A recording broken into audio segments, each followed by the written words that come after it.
Would you like to see the largest privately owned garden in Australia? Well, this is the one that is claimed to be exactly that, the Hunter Valley Gardens in the Hunter Valley in New South Wales.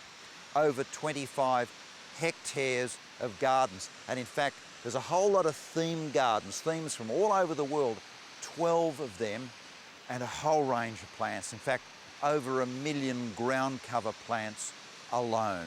This is a gigantic garden. Water features, formal areas, informal areas, the lot.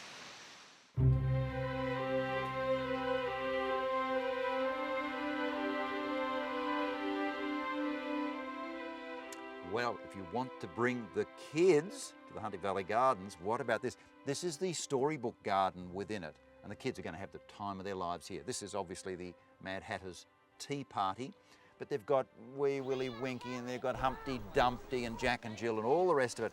And these are areas where the kids can come and play. And are they allowed to touch? They are allowed to touch. So kids, come here, don't break anything, but have the time of your lives. We've had a little lamb.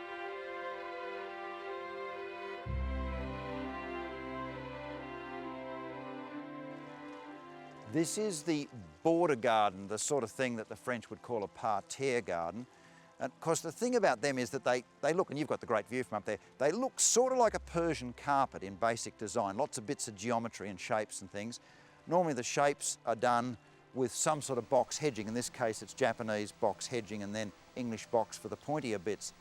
In the middle of all those lines you have seasonal colour, and that's the whole idea of this sort of garden, is that at a certain time of the year when the colour for that season is looking a bit ratty and horrible, you rip that out, put in some new stuff, and we're at that stage at the moment really where they've ripped out the old stuff and the new stuff has just gone in. But this would be very, very, very colourful indeed at certain times of the year. Over 2.5 kilometres of hedging here, the box hedging around the edges. Imagine having to clip this.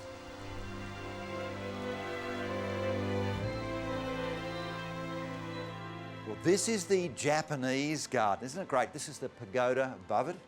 Absolutely wonderful. You really can create astonishingly accurate Japanese garden designs in Australia. You just have to change the range of plants a little bit.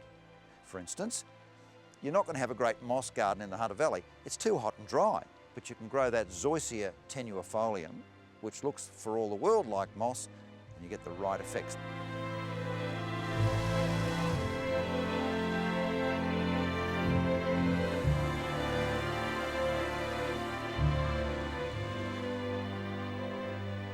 This is the formal garden, and it's one of the sort of ones that's inspired by the more ancient origins of this sort of garden. So it's sort of Indian Chinese, and that fountain in the background there indeed is Indian.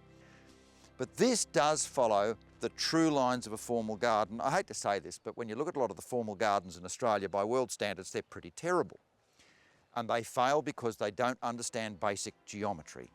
In a formal garden, you have axes and grids. You have lines up to a view. You look up there, wide pathway, there's a bloody great fountain up the end there. When you go this way, you look out here, down across the lake to a view into the distance. Now, for all those that are constructing formal gardens, that's how you do it.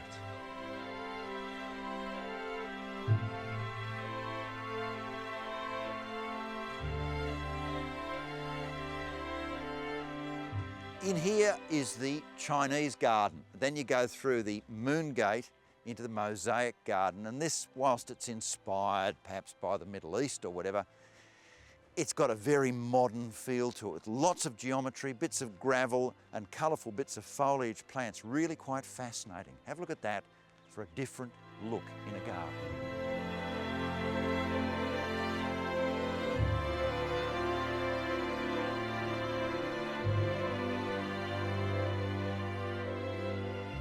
What do you think of the Hunter Valley Gardens? They're pretty good, aren't they?